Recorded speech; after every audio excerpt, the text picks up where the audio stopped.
Olá, tudo bem com vocês? Para quem não me conhece, meu nome é Dimas Antônio e eu sou professor de História e eu faço vídeos aí com a correção das atividades de História dos PETs, do sexto ao nono ano e do primeiro ao terceiro ano do ensino médio.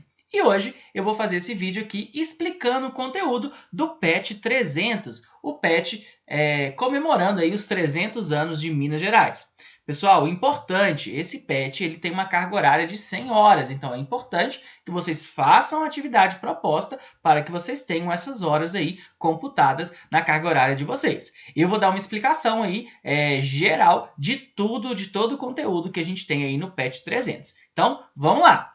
Pessoal, Minas Gerais então faz 300 anos, né? Hoje, Minas Gerais conta com 853 municípios, né? Então é o estado que tem mais municípios aí no Brasil, né? 853. Tem alguns municípios grandes, tem alguns municípios menores. Aproveita aí, comenta aí embaixo de qual cidade que você é, né? De qual município desses de Minas Gerais que você é. Bom, o desbravamento de Minas Gerais ele vai começar aí lá no século XVI por meio do trabalho dos bandeirantes. Quem que eram os bandeirantes? Os bandeirantes eram os paulistas, né, que saíam aí pelo interior do continente, pelo interior do Brasil, em busca de índios para escravizar e também em busca aí de metais preciosos. E quando eles encontram os metais preciosos aqui em Minas Gerais, logo eles vão querer pegar essas riquezas, né, todas para ele. A gente vai ter até aí um embate, né, entre os paulistas e povos de outras regiões aí também que queriam explorar o ouro, né, na Guerra dos Emboabas, lá de 1708 até 1709. Por quê? Porque os paulistas achavam que eles que tinham que ser o dono do ouro que tinha sido encontrado aqui na região, né? Por isso também, pessoal, que vai ser criada a capitania de São Paulo e Minas. Então a capitania de São Paulo ela vai englobar também a região de Minas Gerais. Só que o governo português ele vai perceber que ele não conseguia administrar muito bem duas capitanias juntas. Então, para melhorar a administração, em 1720 vai ser desmembrada e vai ser criada a capitania de São Paulo e a capitania de Minas Gerais. Então, 1720 aí, né, há 300 anos atrás, era criada a capitania de Minas Gerais. O povoamento dessa região, pessoal, ele vai começar principalmente com a descoberta do ouro, né? Então, muita gente vai vir aqui para a região para poder explorar esse ouro. Então essa notícia vai se espalhar pelo Brasil inteiro e não só pelo Brasil, né? Muitas pessoas também vão vir lá de Portugal para cá, vai ser uma verdadeira corrida do ouro para poder as pessoas, né, com o objetivo de ficar rico, encontrar o ouro aí, né, e poderem mudar as suas vidas. E aí vai começar o povoamento da região de Minas Gerais. Junto com esse povoamento, pessoal, vão começar a surgir as primeiras vilas e as primeiras cidades. Então, as primeiras vilas e as primeiras cidades vão começar a surgir aí em Minas Gerais. A gente vai ter aí algumas dessas cidades no PET, olha só. A gente tem aí Mariana, a primeira vila, lá criada em 8 de abril de 1711 e virou cidade em 1712. A gente tem também a vizinha de Mariana, Ouro Preto aí, que antes era chamada de Vila Rica, que vai se transformar em cidade aí em 1712. Essas cidades, pessoal, que a gente vai ver aí no PET, elas têm uma coisa em comum. Elas vão ser criadas aí no período de exploração do ouro, não só de ouro, né, como também de diamante. A gente tem aí, olha só, Sabará, de 1711, a vila em 1715 a cidade, e a gente tem Diamantina. Não vai ser só ouro que vai ser encontrado aqui em Minas Gerais, não. A gente vai ter Diamantina, o famoso Arraial do Tejuco, onde vai ser encontrado diamante. Então essa produção aí também vai encher os olhos aí de muita gente. Outras cidades aí importantes: Tiradentes, São João del Rei, Cerro, Congonhas. Então todas essas cidades aí a gente chama aí das cidades da Rota do Ouro, né? Então eram cidades que foram surgindo e foram crescendo graças à movimentação aí da mineração. Então a mineração era feita nas redondezas dessas cidades. Algumas dessas cidades também eram pontos comerciais onde eram feitas trocas de diversos produtos aí, beleza? Bom, pessoal, como que era feita a extração do ouro? Vamos falar aí da mão de obra que era utilizada, que era a mão de obra escrava, né, de pessoas escravizadas. As pessoas escravizadas, né, os negros africanos, eram trazidos para cá para poder realizar esse tipo de trabalho. E a gente tem duas figuras que mostram uma mineração de diamantes e uma mineração lá em Ouro Preto, no Pico do Itacolomi, né, do ouro. O ouro muitas vezes encontrado aí no leito dos rios. Uma coisa interessante, pessoal, da gente prestar atenção é o seguinte: embora as pessoas escravizadas, né, os negros escravizados, eles vinham para cá para fazer o trabalho braçal, o trabalho mais pesado, existiam também muitos que tinham conhecimentos técnicos, né, que sabiam como fazer uma mina, que sabiam o lugar certo de procurar. Por quê? Porque eles já trabalhavam com esse tipo de extração lá na África. Então a gente tem exemplos aí de escravos que eram verdadeiros engenheiros. Porque para você pegar o ouro da superfície é mais fácil dele ser explorado, né? Às vezes eles pegavam ouro lá, tem um equipamento que chama bateia, que é como se fosse uma peneira, só que ela não é furada. Você coloca lá no rio, você vai girando, a água e as pedras vão saindo e lá no finalzinho fica o ouro. Aí é mais fácil, mas esse ouro que era encontrado aí, né, no rio, ele vai começar a acabar, e aí ele vai começar a ter que construir, né, as minas, túneis, para poder se explorar esse ouro, né?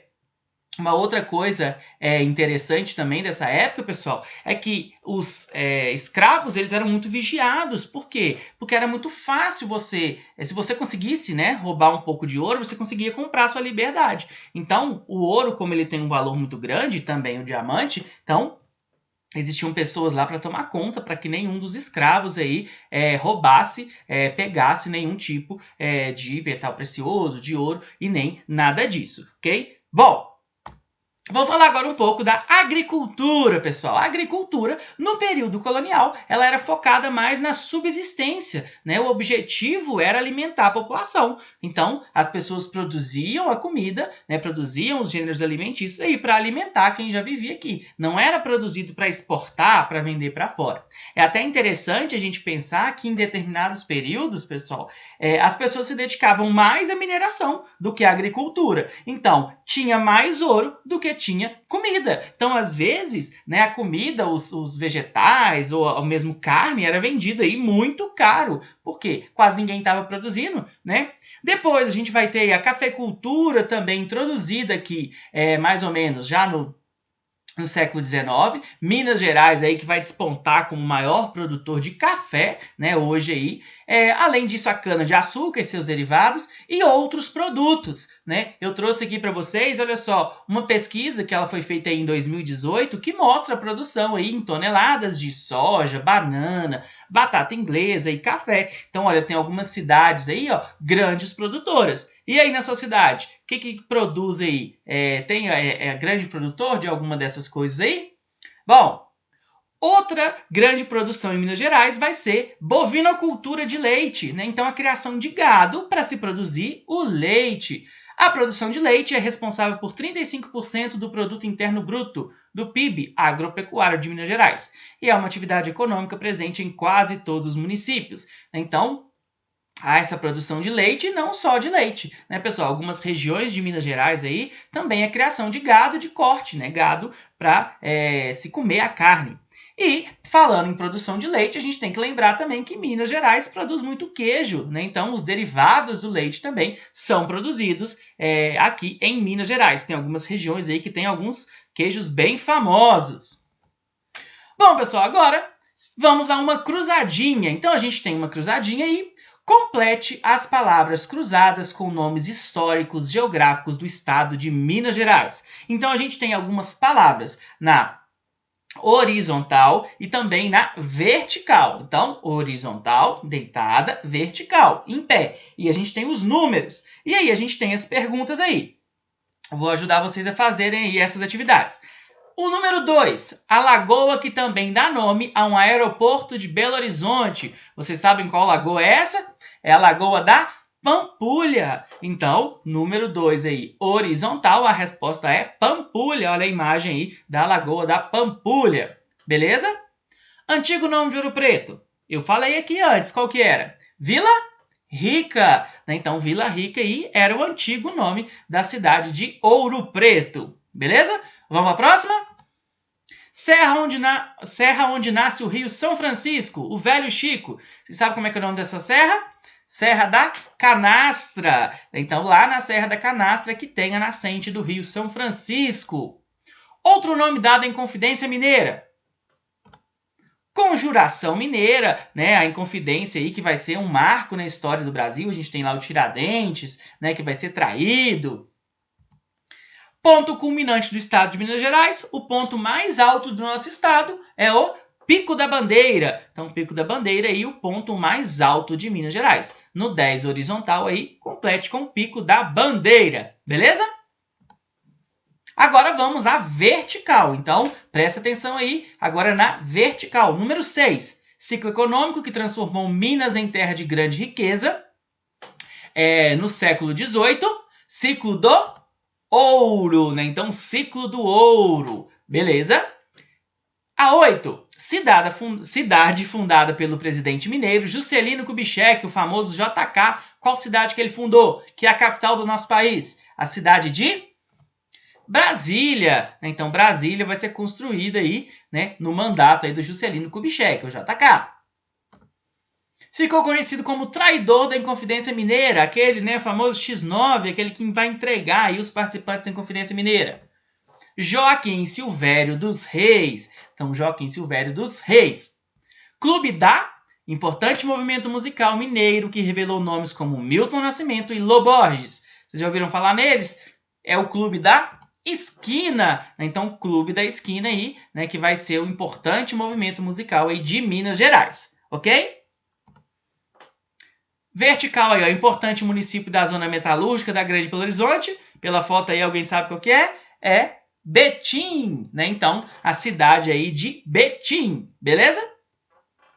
Bom, agora, pessoal, a gente vai falar um pouco das chamadas aí, né, das comunidades tradicionais. Primeiro, a gente vai falar dos quilombos. O quilombo é um termo de origem banto que significa acampamento guerreiro na floresta. Seu significado contém o sentido de resistência da cultura afro-brasileira. Então, como a gente viu, a mão de obra que era utilizada em Minas Gerais era mão de obra escrava, então pessoas escravizadas aí que trabalhavam nas minas. E aconteciam muitas vezes dessas pessoas fugirem e elas vão começar a se juntar e formar o que a gente chama de quilombos. Então, os quilombos eram os locais para onde essas pessoas, né, fugiam. E hoje ainda a gente tem várias comunidades que são descendentes dessas comunidades quilombolas, né, as comunidades quilombolas aí, né, existem vários municípios com comunidades quilombolas identificadas aí em Minas Gerais. Esse é o mapa de Minas Gerais aí, né, com o levantamento de 2007 com essas regiões aí, com esses municípios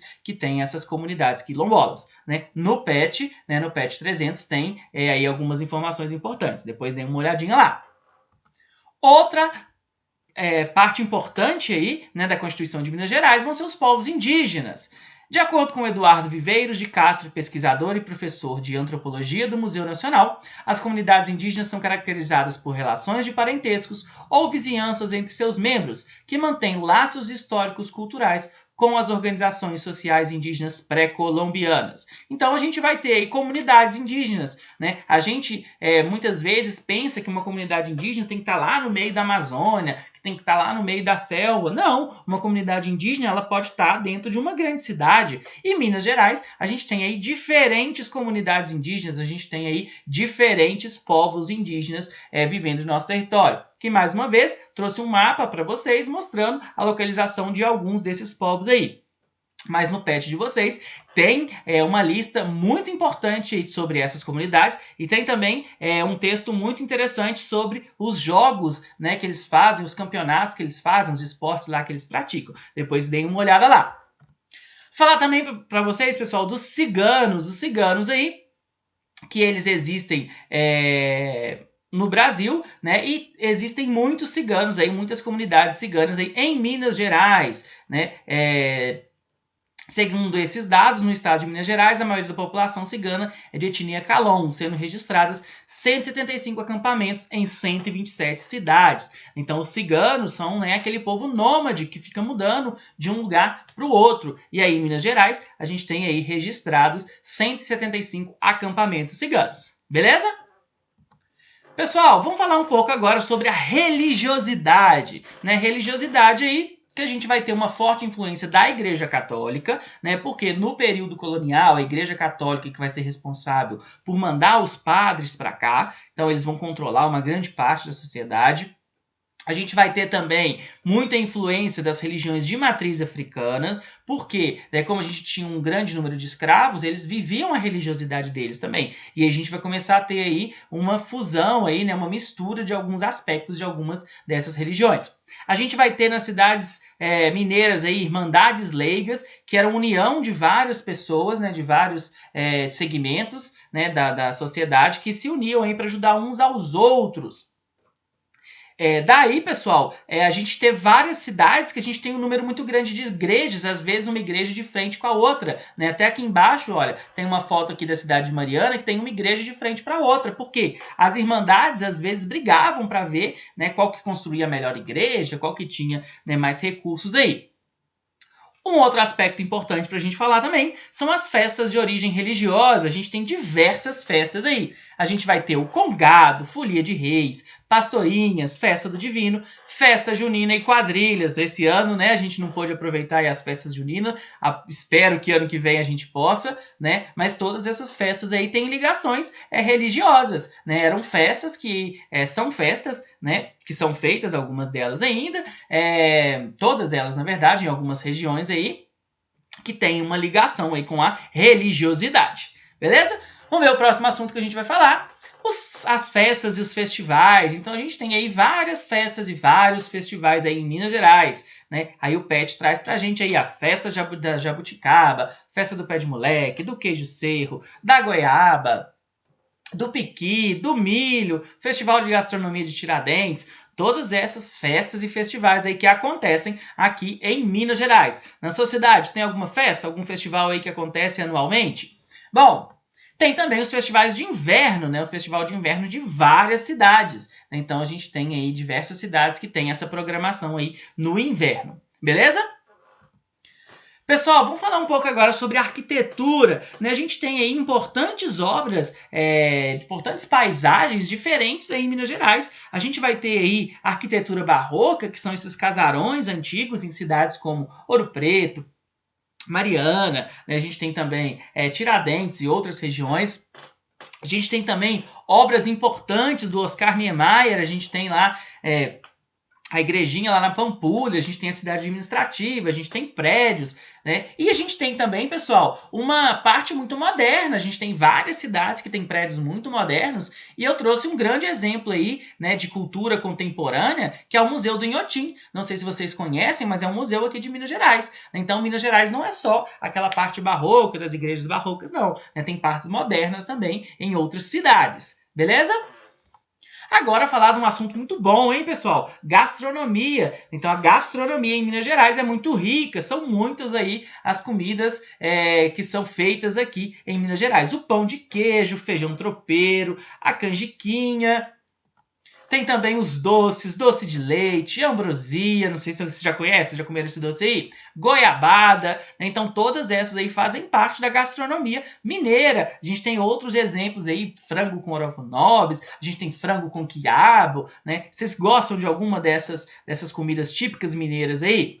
Bom, pessoal, a gente tem vários outros aspectos da história de Minas Gerais que são comentados aí no PET. Né? O artesanato, a gente tem diferentes regiões de Minas Gerais que fazem diferentes tipos de artesanato. O folclore, então as lendas aí de Minas Gerais, né? A gente tem várias cidades que tem lendas, tem histórias. A arte cinematográfica, então a gente produz também filmes, a gente tem lá o Festival de Cinema de Tiradentes, que é um importante festival aí aqui em Minas Gerais. Arte musical, as bandas, né? Muitas cidades aqui em Minas Gerais têm bandas, né, que tocam aí nas festas das cidades, nas procissões. A medicina popular, né, que é o quê? O conhecimento que foi passado de geração para geração. Então, às vezes, você tem aí, né, um parente, uma avó, uma tia, né, um vô, um tio, alguém da sua família, alguém que você conhece, né, que é mais velho, deve saber alguma planta que é bom para isso ou para aquilo, né? Essa medicina popular que vai passando, né, de geração em geração. Uma outra coisa importante que a gente tem aí no PET também são os cartões postais, né? Os lugares mais conhecidos, as comidas mais conhecidas, né? Aqui em Minas Gerais. Beleza? Bom, pessoal, agora a gente tem uma outra atividade, né? Tem aí mão na massa e aí tem atividade, olha só. O conto As Margens da Alegria, de Guimarães Rosa, fala de um menino que vive a experiência de viajar de avião. Lendo-se o texto, é possível ver como o menino percebe que aquilo que está vivenciando, quais são suas impressões. Afinal, pela primeira vez ele verá o mundo de um outro ângulo, de cima. Então a gente tem um texto aí, né, um texto muito legal aí, sobre essa primeira viagem aí desse menino de avião. Então leiam esse texto aí com bastante cuidado e agora vamos para a atividade. O texto narrativo relata acontecimentos, mas aprendemos também que esse relato pode ser feito a partir de outro ponto de vista, dependendo de quem conta a história. A verdade dos fatos narrados torna-se então, relativa, porque depende do olhar do observador. 1. No texto de Guimarães Rosa, qual o ponto de vista? Quem apresenta os acontecimentos? Quem é o foco dos acontecimentos e como ele se sente? Pessoal, eu trouxe aqui para vocês um comentário sobre essa pergunta, né? Se vocês tiverem uma interpretação diferente, podem colocar aí essa outra interpretação. Eu trouxe essa resposta para guiar vocês aí, olha só. O texto conta a experiência de um menino em sua primeira viagem de avião, como ele se sente, como ele enxerga as coisas, seus sentimentos e impressões. Beleza? Na outra atividade, a gente tem aí, ó, para apresentar ao leitor o que o personagem pensa e sente, o narrador se utiliza de um vocabulário expressivo, capaz de produzir na mente do leitor imagens que traduzem o que os personagens vivenciam. Tente atribuir sentido aos trechos em destaque. Então tem algumas palavras em destaque e está pedindo para a gente tentar interpretar ele aí. Lembrando mais uma vez que essa é uma interpretação possível, né? Mas vocês podem, com a leitura do texto, interpretarem de uma forma diferente. A tia e o tio tomavam conta dele justinhamente. O que esse justinamente aí quer dizer? Com muito cuidado, né? Então eles eram muito cautelosos, cuidavam muito dele. O menino fremia no acorçou, alegre de se rir para si, confortávelzinho com um jeito de folha cair. Então, é uma coisa ambígua aí, né? Ele está tremendo de medo, mas ao mesmo tempo que ele está se sentindo confortável, né? O confortávelzinho aí lá na poltrona do avião. A vida podia, às vezes, raiar numa verdade extraordinária. O que é esse raiar aí? É raiar como o sol raiar, né? Se mostrar, surgir. Né? Então, a felicidade e a vida pode trazer essa verdade extraordinária. Seu lugar era da janelinha para o móvel mundo. Olhando a paisagem pela janela, é como se o mundo estivesse em movimento. Então, ele percebe o movimento do mundo aí pela janela do avião. Beleza?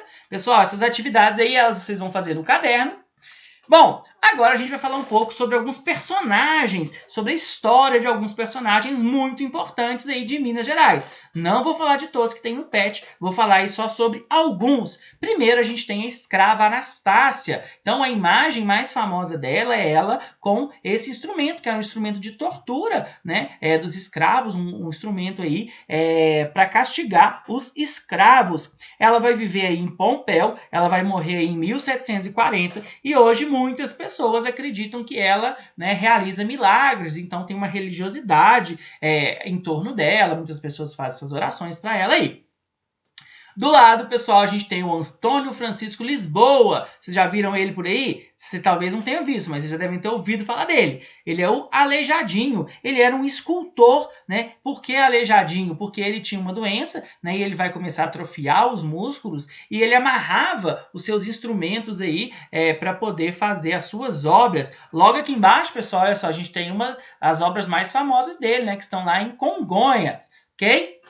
A Carolina Maria de Jesus. A Carolina Maria de Jesus, ela vai ser uma das primeiras escritoras aí brasileiras de grande importância na história e que muitas vezes a gente não conhece muito bem. Né? Ela vai viver aí de 1914 até 1977. A gente tem também a Clara Nunes. Vocês já ouviram falar da Clara Nunes? Ela vai ser uma cantora. Ela vai viver aí de 1942 a 1983. Uma intérprete, né? Uma cantora muito famosa e importante na história de Minas Gerais. O Francisco Rey, pessoal. O Francisco Rey, também chamado de Chico Rei, ele vai vir para o Brasil aí em mais ou menos 1740 e é muito interessante você perceber que ele era um monarca, ele era um rei, né, lá na África, lá no Congo, e ele vai ser violentamente, né, tirado de suas terras e eles vão trazer ele para cá, né, é até muito triste, além da violência que ele sofreu, né, em ser capturado como escravo, no meio da viagem, uma parte da sua família vai ser executada, vai ser lançada ao mar, né, porque tinha uma tempestade, eles queriam acalmar os deuses. Então, ele era, né, um rei lá no Congo que vai ser escravizado e depois vai ser trago aqui para Minas Gerais. E do lado a gente tem a Francisca da Silva de Oliveira, que é a famosa Chica da Silva. Ela era uma escrava, né, era uma mulher escravizada, que ela vai se casar com o João Fernando de Oliveira, que era, né, um dos caras que retirava lá o diamante, né, então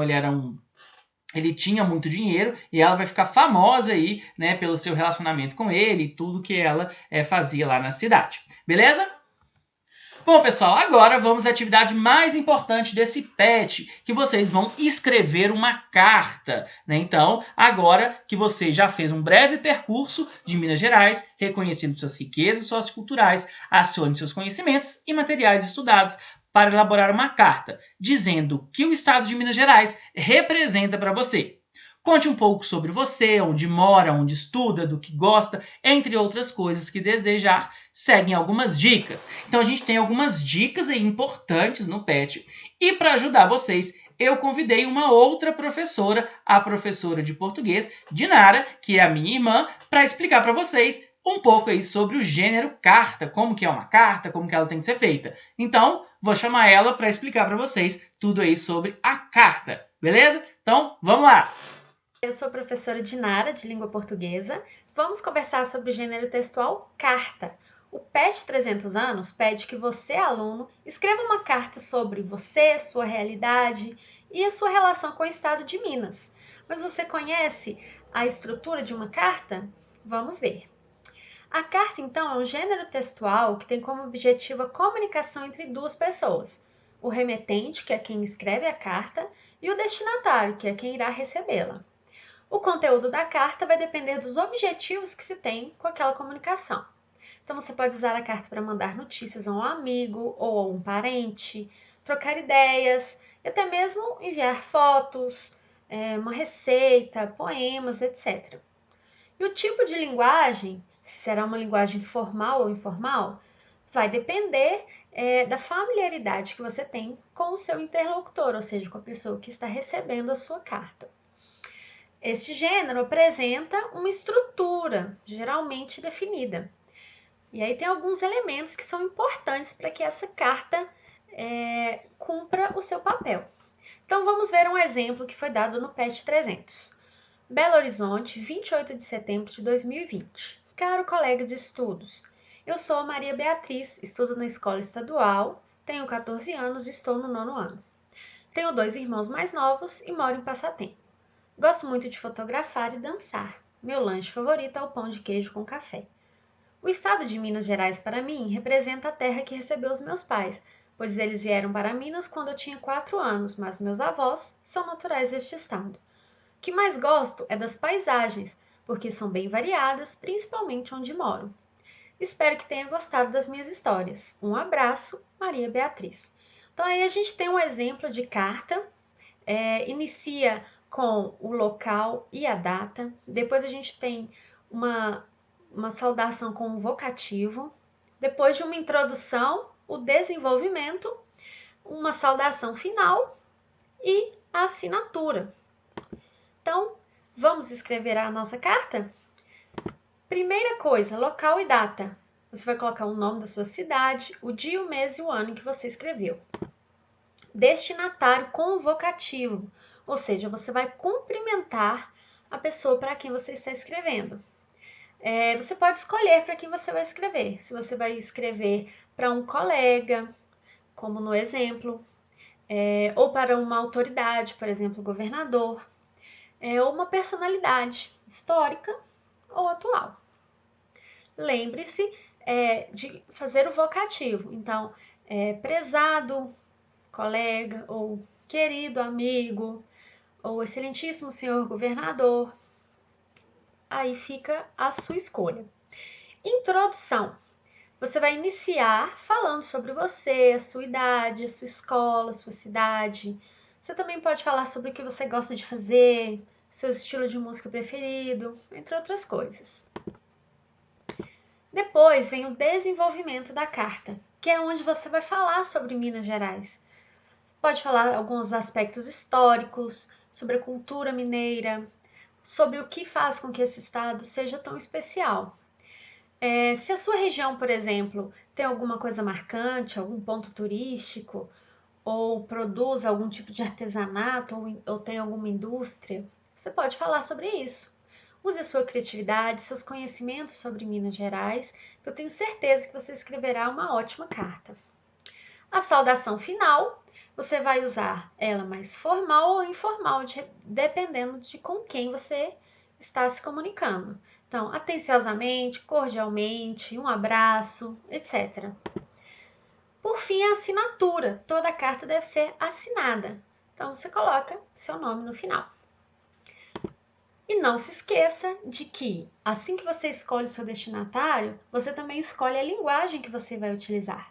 Se for alguém mais próximo, você pode usar uma linguagem mais informal. Se for uma autoridade, por exemplo, utilize uma linguagem formal. Essas foram as dicas, espero ajudar vocês. Tenho certeza que a carta ficará ótima. Bom trabalho! Bom, pessoal, isso aí. Então, vocês viram, né? Ela passou aí várias dicas. Deem uma lida no PET, revejam a parte que ela falou aí sobre a carta, como que a carta tem que ser, quais as partes que ela tem que ter. Lembrem-se, pessoal, tem vários assuntos que a gente falou aqui que vocês podem falar na carta, né? Arte barroca, arquitetura, como que é a sua cidade? Ela é uma cidade que tem aquelas igrejas? Não tem? O artesanato, na sua cidade aí tem algum artesanato que é famoso? Você sabe fazer alguma coisa? Cultura, música, dança, folclore, gastronomia, trabalho e economia, geografia e história, religiosidade, paisagens mineiras, cidades mineiras, personagens, né, biografias. Então, você pode escolher aí um desses temas e falar sobre a cidade de vocês, o que você gosta em Minas Gerais, né? Como a Dinara falou no vídeo, escolha para quem você vai escrever a carta, né? Se você vai escrever a carta para um amigo, se você vai escrever a carta para alguma autoridade. Lembre-se aí que ela falou para vocês também da linguagem que você vai utilizar e eu tenho certeza que vão sair ótimas cartas aí. Beleza? Bom, pessoal, então é isso. Bons estudos. Se inscreva no canal, dê like nesse vídeo, pode me seguir lá no Instagram. Muito obrigado, até a próxima. Valeu!